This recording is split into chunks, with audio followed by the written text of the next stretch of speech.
Before we begin, I invite the interpreters from Community Language Cooperative to provide instructions as to how our Spanish-speaking community members can access the interpretation for this forum.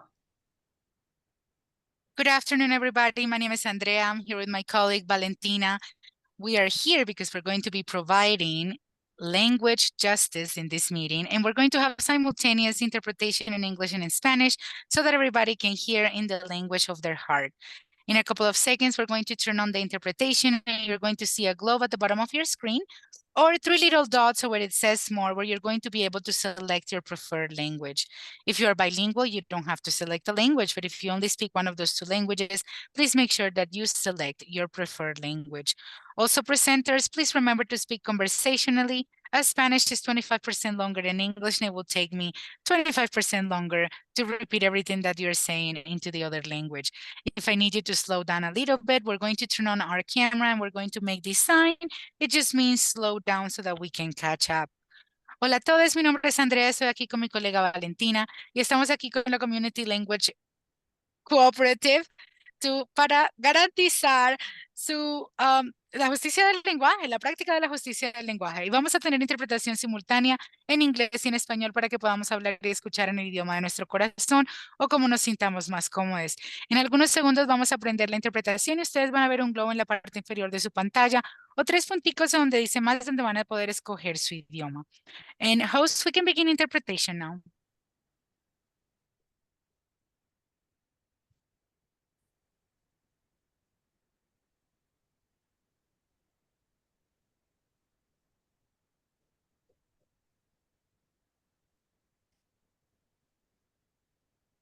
Welcome to the State House District 12 Candidate Forum, sponsored by the League of Women Voters of Boulder County.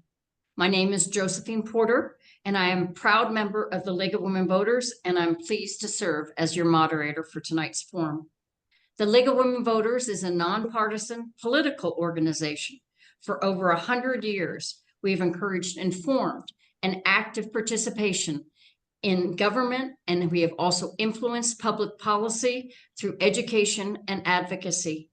To remain nonpartisan, the League never supports or opposes political candidates or parties. We are pleased to have as our Spanish interpreters tonight, the Community Language Cooperative. Now to the forum. The Colorado House of Representatives is the lower house of the Colorado General Assembly. The House is composed of 65 members from an equal number of constituent districts, with each district having a population of about 88,800 people. Representatives are elected to two-year terms and are limited to 4 consecutive terms in office, but can run again after a 4-year respite. The legislative session begins no later than the second Wednesday in January and lasts up to 120 calendar days. House District 12 includes Lafayette, Louisville, Superior, Niwot, Eastern Gun Barrel. The western border is Cherryvale, and then the boundary jogs east of 63rd Street. The format for tonight's forum is as follows. Each candidate will have 1 minute for an opening statement. We will then ask the candidates as many questions as time permits. Questions have been submitted electronically to the League by the community and reviewed by the League of Women Voters volunteer screeners. For most questions, each candidate will have up to 1 minute. However, I may expand the time to answer questions depending on the question. We will finish with 1 minute closing statements. Tonight's forum participants are, in order they appear on the ballot, Kyle Brown and Mark Milliman. Now to the opening statements and questions. We will begin with candidate Brown. Thank you very much, Josephine, and thanks to the League of Women Voters for all of your advocacy on behalf of voters in our district and for providing this forum for us to exchange ideas. I'm a big believer in the marketplace of ideas, and I really appreciate you all doing this work. I also want to thank the Community Language Cooperative for providing the Spanish language interpretation. It's a really important service. I'm a lifelong public servant. And it's been my incredible honor to serve as state representative for our community for the past 2 years. I grew up in this community. I moved to live to Louisville actually when I was 1. And I'm so grateful to be able to raise my kids here. Before I joined the legislature, I served on our city council, and it has been my goal to make sure that we are creating and implementing policies that expand access to quality, affordable healthcare, climate, and taking climate action and making sure that every family can thrive. Candidate Milliman. Yes, thank you. I too would like to thank the League of Women Voters for hosting this forum and allowing an open discussion of the issues and challenges facing the people of my district and the state. My name is Mark Milliman. I live just west of Niwot. I've been here for 20 years and will continue for the foreseeable future. Today, we face more challenges than we did 2, even 4 years ago. Our legislature has been comprised of a supermajority that is bent on pushing ideologies over adhering to their duties to help the people of Colorado make their lives better. For instance, our property taxes have increased by 75% in this district alone over the last decade, while the legislature continues to spend money at pre-COVID levels when they promise to wind it back. My opponent here is very capable. He was appointed 2 years ago, but he's just like the rest of his colleagues. I hope to offer something different to the people of House District 12. Diversity, thought diversity. I bring my experience over 30 years and a businessman to the legislature and not make it a career of government. Thank you very much. Thank you. The first question, and we will start with candidate Milliman. What are your top priorities for the next legislative session? And what do you think is the single most important issue for this district?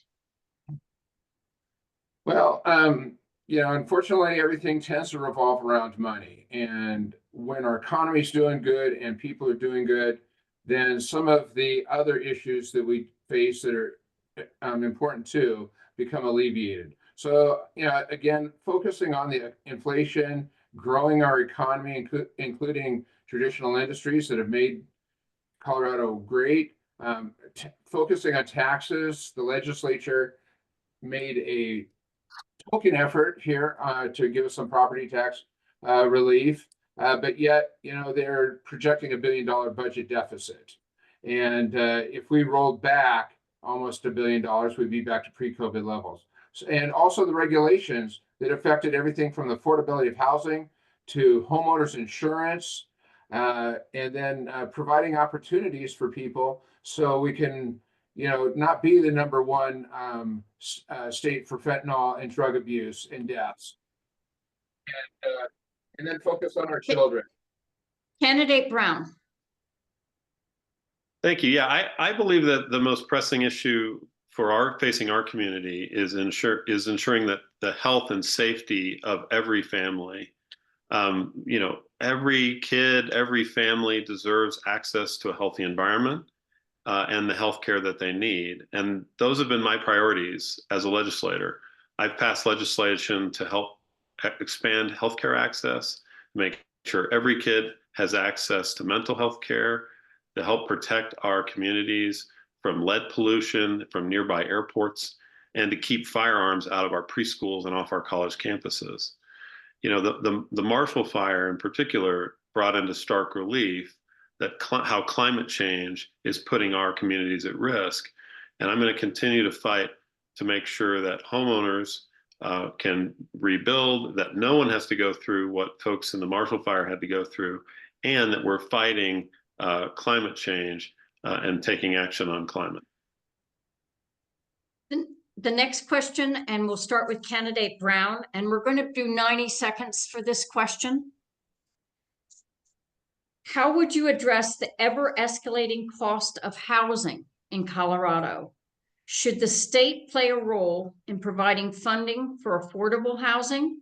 If so, what sources should be tapped to fund affordable housing? Yeah, that's an excellent question. And it's been something that we've been dealing with at the state for many years, really, but definitely the last 2 years since I've been in there. There's not going to be one solution, but I can tell you that we have passed some really important and common sense legislation to make housing more affordable and more available. In particular, we have been making sure that we do not have local ordinances that might be detrimental to housing affordability. We have made sure that our housing, that we are incentivizing housing, the building of housing in our communities by providing tax credits and relief for homeowners and for developers. We are also, for my part, we have my focus has been on what has the Marshall Fire done to our community? How has it affected affordability and availability of housing? I passed important legislation this year to make sure that in the wake of a natural disaster, renters cannot be gouged on their rent. We saw this happen in the wake of the Marshall Fire, and it's important that people be provided these protections so that they know that when they've lost their home or they are facing having to move, that they won't have to see their rates dramatically increase. Candidate Milliman. Absolutely. I also agree that this is a complex solution and it's multifaceted. One of the problems boils down to government being in the way and some of these laws that have been passed in the last couple of years. For instance, and then another thing, affordable housing is not subsidized housing because you still got to pay for it and the cost is still exorbitant. Okay, one of the things we've done, again, our property taxes and the 75% increase we've seen in our district alone over the last decade has made housing and rent more unaffordable. A lot of things and regulations and laws passed by the legislature and in the counties, from everything from zoning to other various climate-oriented regulations, have driven up the cost of housing. So government has kind of been in the way, and I think we need to back off with what they're doing because of the cost of it. We need to do better with fire mitigation to reduce the cost of homeowners insurance. And an assigned risk pool, which I believe is coming out of the legislature now, is not the way to do it. It's been tried in many other places, and taxpayers have been on the hooks for billions of dollars. The other thing is the cost of a new home in Boulder County as a result of the Marshall Fire and these regulations has gone up by one estimate, $110,000. Okay. So if government can get out of the way, and then we can get more creative in the types of homes we build, like some of these pre-manufactured tiny homes, we can make more affordable housing available and not have subsidies that are actually driving up the cost of housing. The next question, we'll start with candidate Milliman, and you touched on this in your answer. A parallel question to what we were talking about is, should the legislature address the rising cost of home insurance? What could be done and how would it be funded? Absolutely. Again, it's the regulations. They've been one of the contributors. Unfortunately, the amount of losses incurred and the requirements have been another aspect of it. I think the state has a lot to play, especially on the wildfire side, even though most of the wildfires are caused by man, that we could do more to mitigate that and reduce the risk for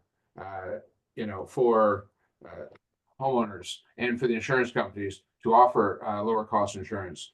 I've just started looking into this, and there are a variety of solutions. I have looked at some of the assigned risk things that they're planning on doing. I don't feel that that is an adequate solution because it's just the government basically backing up and reinsuring the situation and without controlling and containing losses. And so if we can control the loss side, we can actually control the rates to the people. And that includes everything from some of the hail damage and the roof replacements that have been going wild, I think, without any controls on. Thank you. Candidate Brown. Yeah, thank you. This is one of the key issues I think facing the state right now is the availability and affordability of insurance. We're seeing insurance companies leaving, other insurance companies are raising their rates or refusing to write new policies. To me, I actually agree with my opponent on this, which is that we need to do more to mitigate the risk in our communities and create more resilient communities. I disagree with his take on what I would call the FAIR plan, which is, an insurer of last resort. At this point in time, with the insurance companies, with the insurance industry where it is, homeowners need a safety valve. They need to know that they can get homeowners insurance at the end of the day. This year, I will bring major legislation to try to fix our homeowners insurance market and make sure it's available and affordable for everybody. The next question will begin with candidate Brown. What do you consider a fair and equitable tax system for Colorado and Coloradans? And what changes would you make in the current system, including revenue sources? Thank you. That's a great question. It's no secret that I believe in a progressive tax code where everybody pays their fair share. We need to make sure that the richest Coloradans, the billionaires, are paying their fair share. We also need to make sure that our tax code and our ability to collect revenue, which funds basic services that working families rely upon, schools, roads,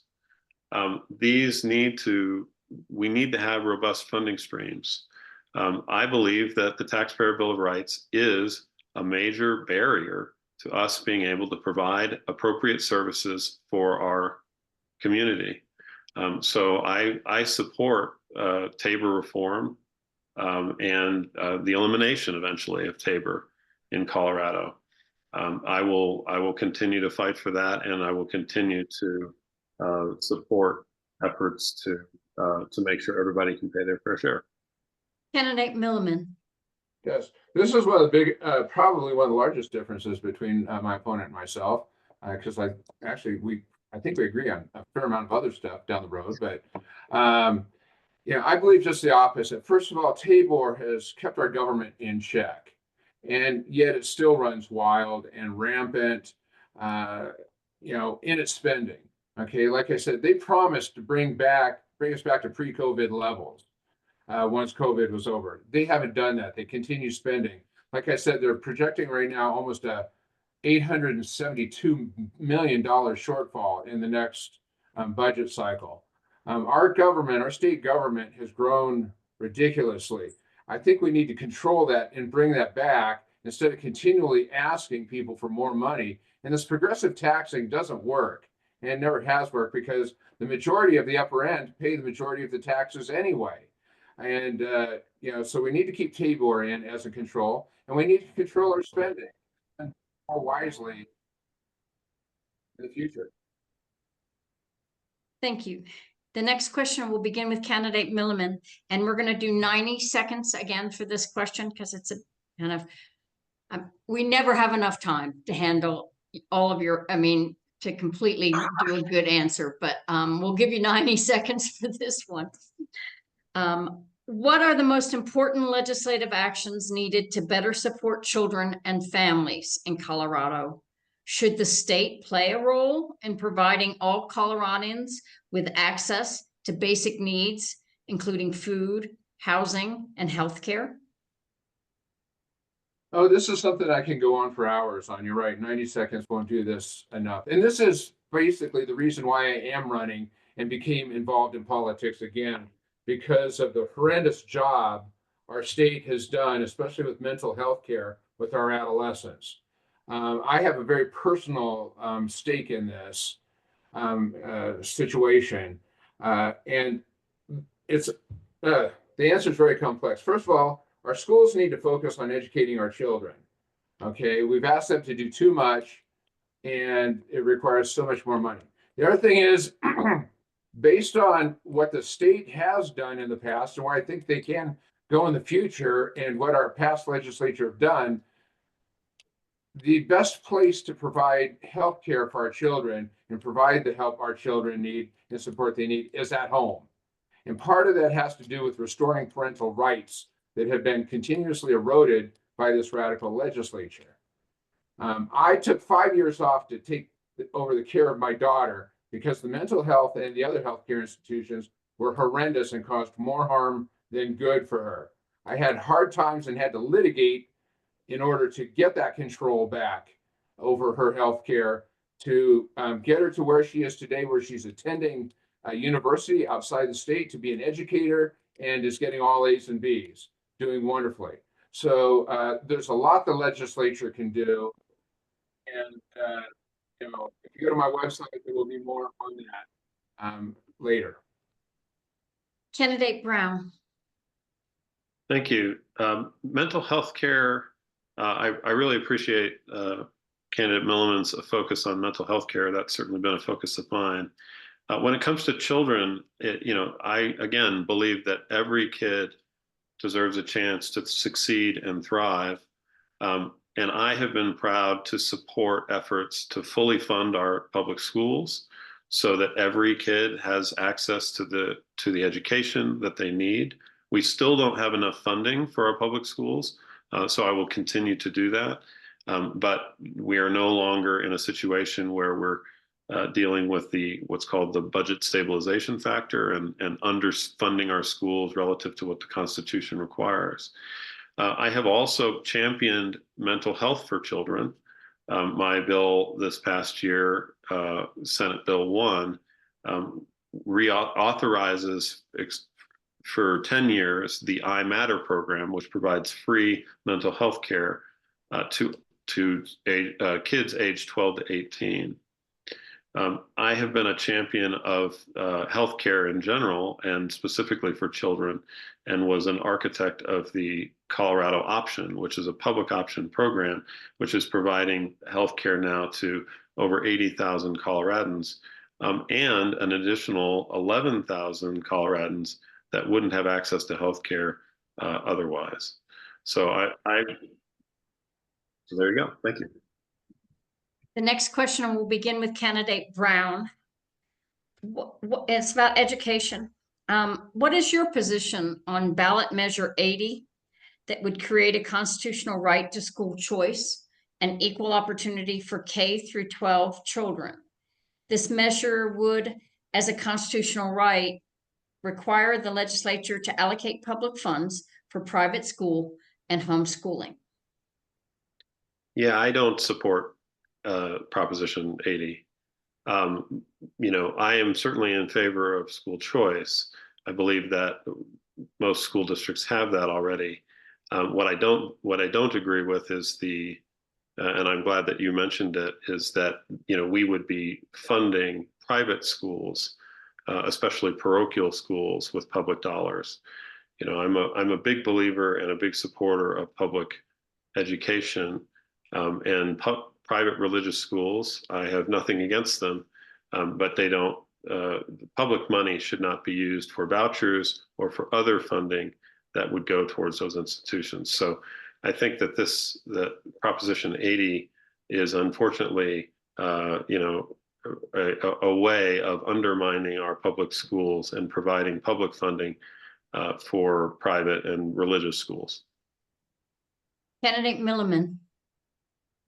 Yes, I am in support of school choice and allowing dollars to follow the child no matter where they go.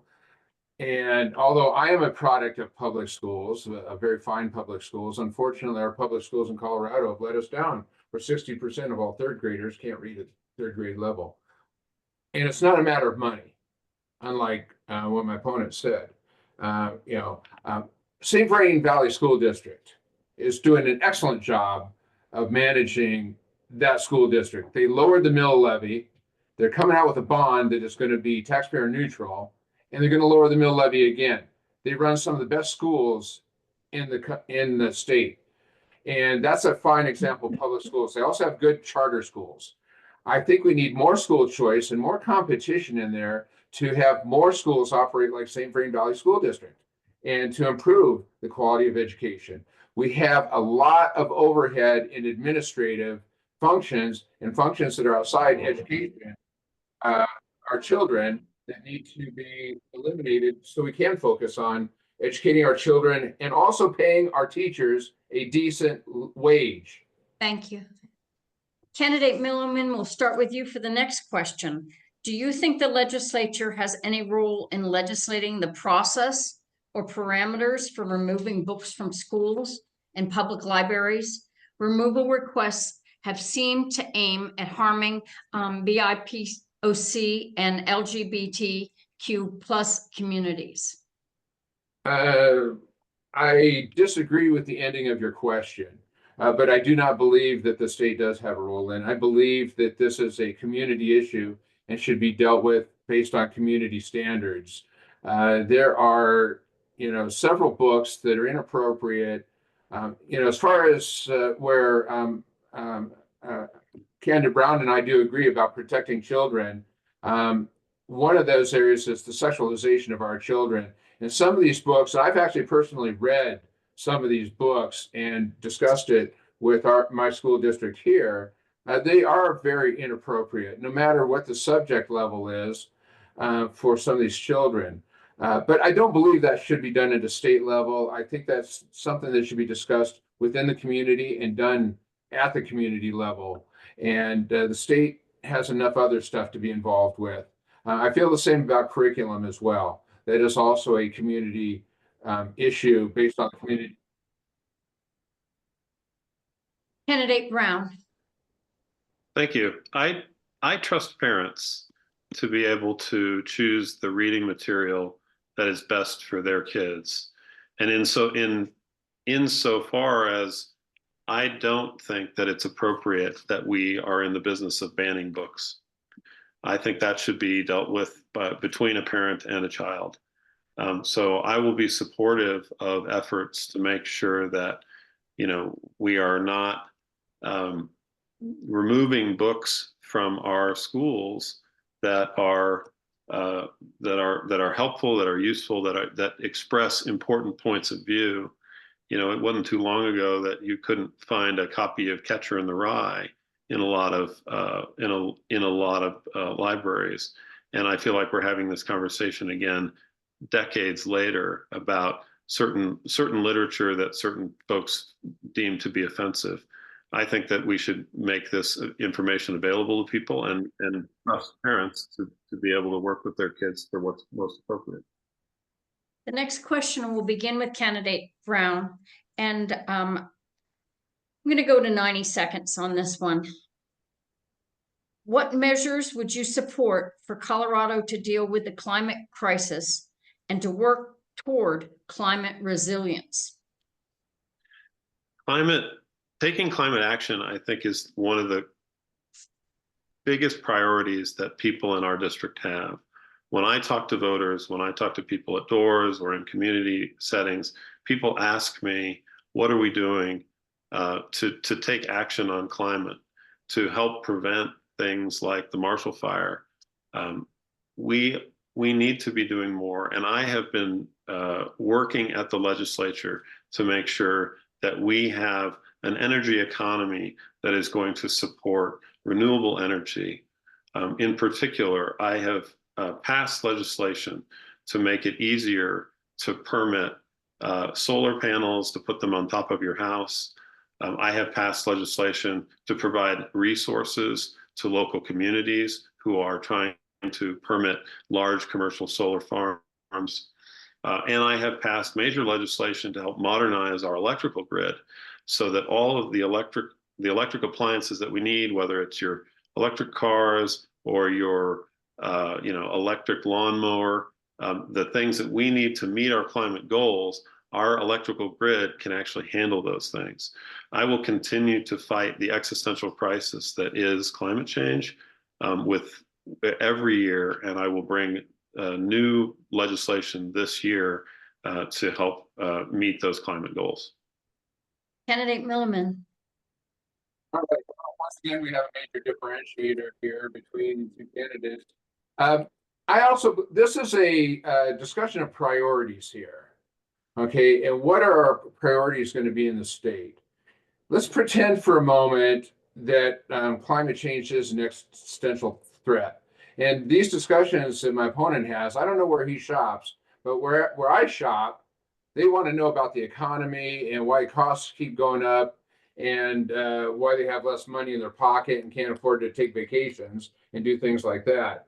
Climate doesn't come up other than their energy bills continue to go through the roof, and gasoline as well. So one is, it's a matter of priority. If we went to net zero in the state of Colorado, based upon the amount of coal-fired plants being built in Asia, that change would be wiped out in a little over a couple weeks, with the new amount of CO2 emissions that they'll be pumping into the atmosphere in Asia. Now, what my opponent expressed about all the changes that need to go through are very accurate. And that's going to cost billions of dollars. Okay, so we're going to be paying billions of dollars to do something that will be erased in no time whatsoever, and we won't be able to give any more in that area. So why should we do that until that is addressed at the national and international levels? Let's address the other issues that we are talking about here and solve those problems before we start worrying about these. And by the way, I am in the energy industry. The next question, and we'll begin with candidate Millman, and I'm again going to give you 90 seconds so you all can cover this important issue. Do improvements need to be made through legislative action to improve mental and behavioral health support and care? And what is the most important action that can be taken to improve the state's mental health care and behavioral health care? Boy, that's a complex issue that takes more than 90 seconds. First of all, our state and our institutions are in a shambles. I have firsthand experience of where they are in that. We essentially need to build it from the ground up. The other thing is we have a huge shortage of mental health professionals, and we need to address that as well. Also, most health insurance policies are very inadequate in this area. I mean, I've experienced that myself, to where my out-of-pocket expenses were humongous over the past several years dealing with the situation personally. And so our whole mental health system, from the basement to the roof, needs to be examined and rebuilt. Again, with the patient care in mind, especially when it has to do with adolescents and even younger children that potentially are affected, and then the treatment modalities. Again, that's something between the patient and the parents, and the parents need to be more involved in the process of determining the care as well. So the state's role is basically to really put some teams together to start to address this even more than the legislature has done, and not the Band-Aids that we've been putting on it throughout COVID. Candidate Brown. Thank you. Mental health care, I've spent my career working on healthcare issues. And to me, mental health care is one of the most important areas to focus, because we have traditionally separated care for your body and your mind. In particular, we need to make sure that insurance companies are required to cover mental health care at the same rate and level as they are physical health care. We have passed major legislation, which I support, in Colorado to create mental health parity, it's called, and we need to continue to enforce that.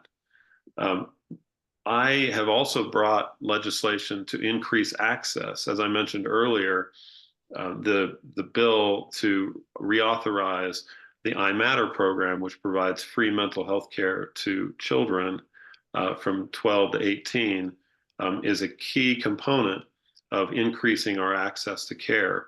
It is absolutely true that we need more mental health care providers, and that's going to take funding.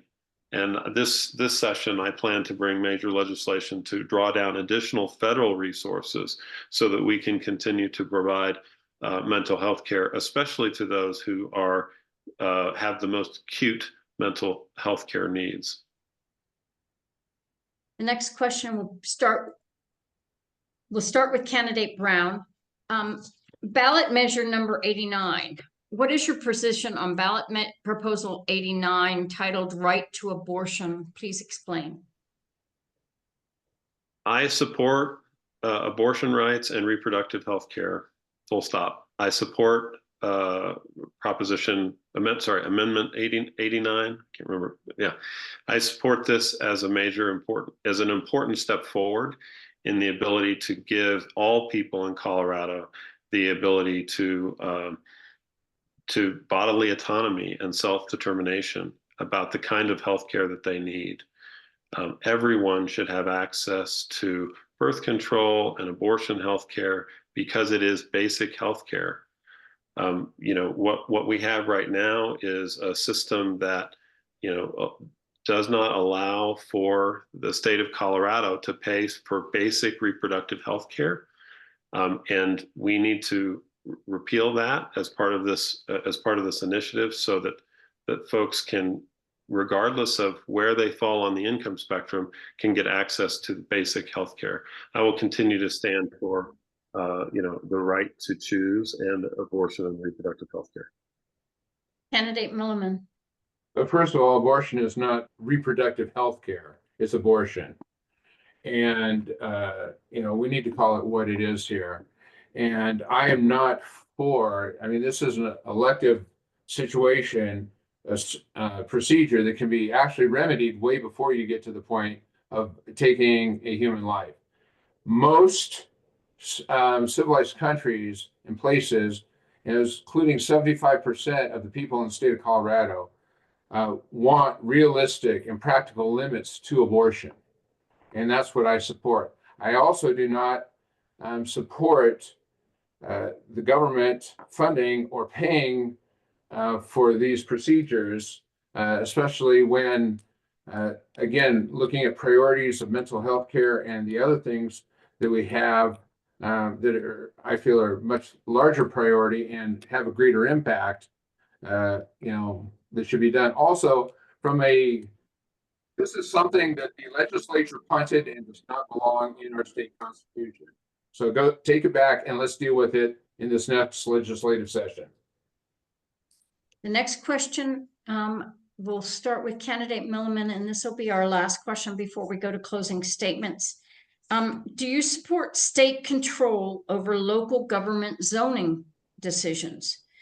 If so, under what circumstances should the state override the local government planning process? No, I do not. Again, zoning has always been something in the purview of the local communities, whether it's the town or the counties, to determine how their communities will grow and what is right for their communities. Right or wrong, here in Boulder, we've experienced probably I would say some bad decisions, but I still don't think that they should be changed. So this is something that still belongs, I believe, in the domain of the local governments for them to address and for them to attack without major state interference. The state is starting to put its tentacles into too many things and are taking it out of the hands of the local community. I trust the communities, just like I trust school districts, to determine what's right and what the needs are of their communities. And that goes for energy as well. Candidate Brown. Thank you. Having spent time on Louisville City Council, local control is very important to me. Local governments and local communities need to be involved in land use decisions. I also believe that the state can play a role in making sure that we have access to affordable housing options across the state. There were definitely land use bills this year that I supported that I thought moved us in a positive direction. In particular, the right to build an accessory dwelling unit, an ADU, on your property, and to make sure that a local government or otherwise couldn't prevent you from doing that. I also know that, when it comes to local zoning, local governments need to be involved. And so I opposed other efforts that I thought took away too much power from local governments. Now for our closing statements, we'll begin with candidate Brown. You have 1 minute. Well, first of all, thank you very much, Josephine, for your work here, and for the entire, all the volunteers at the League of Women Voters. It's really an honor to be with you all and to be able to share ideas with candidate Milliman. I have served this community well for the last 2 years. I have passed major legislation, 34 pieces of legislation in particular, including 8 related to the Marshall Fire, that are helping our community meet its needs. We are taking climate action. We are providing health care at a more affordable price. We are taking major steps towards affordable housing. And I will continue to do that in the legislature. I hope that people the voters of House District 12 will reelect me and send me back to Denver so I can continue to do the work that's important to our district. Candidate Milliman. Well timed. I too would like to thank you, Josephine, and the League of Women Voters for hosting us here and allowing us to, and for Kyle as well for being here, so we can show how we differ as a candidate. This was a great opportunity to do that, and I think the differences in our approaches, have been nicely contrasted here. And the fact that I place more emphasis in the individual and allowing the individual to determine what is right and what's best for their family and themselves, as opposed to more taxes and more government intervention in it. And one place where that was really brought out was the fact that our housing costs have gone up. Regulations because of Marshall fires caused that. So I'm going to focus on inflation, economy, taxes, and regulations, housing affordability, crime, drugs, the homelessness, and the mental health issues with our children. I thank you for this opportunity. Hope that you will give me a chance to provide some thought diversity in the legislature for a change. And for more information, go to millimanforco.com. On behalf of the League, I would like to thank our candidates, not only for your participation in tonight's forum, but also for your participation in the democratic process. Running for office, serving as an elected official, it's hard work, and we really appreciate your efforts. And I want to put out a huge thank you to our 2024 platinum level election sponsors, their premier members, Credit Union and Wana Browns. And finally, a thanks to the Boulder voters for participating as viewers. It's up to all of us to make sure that we respect and work to protect our democratic processes. Too many people have struggled to win these rights for us not to use them. It begins with being an informed and active voter.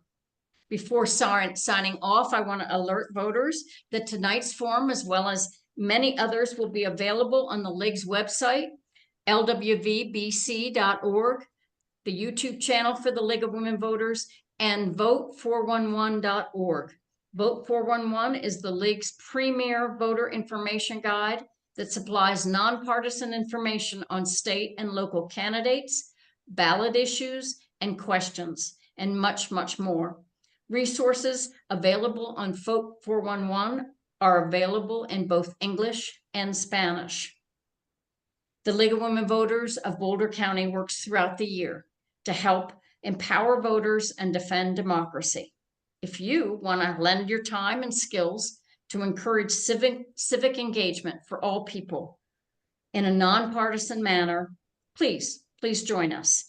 All the information you need is at lwvbc.org. Have a great evening. And again, thank you, candidates. Thank you. Good night, everybody.